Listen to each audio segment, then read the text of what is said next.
வெண்பருத்தி நூலெடுத்து வாய் வெடிச்ச பூவெடுத்து நான் அணிஞ்சிட தொடுத்து வச்ச நடினமான மாலை இது.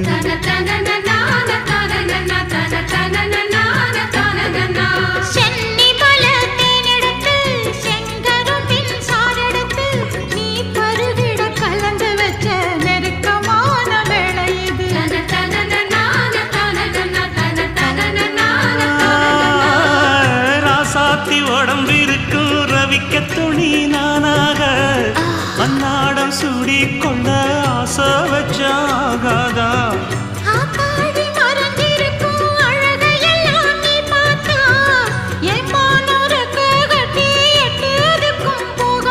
அடிச்சி சக்கரையே எட்டி நீயும் நிற்கிறியே நான் ஏங்கி ஏங்கி பார்க்கிற போறாங்க.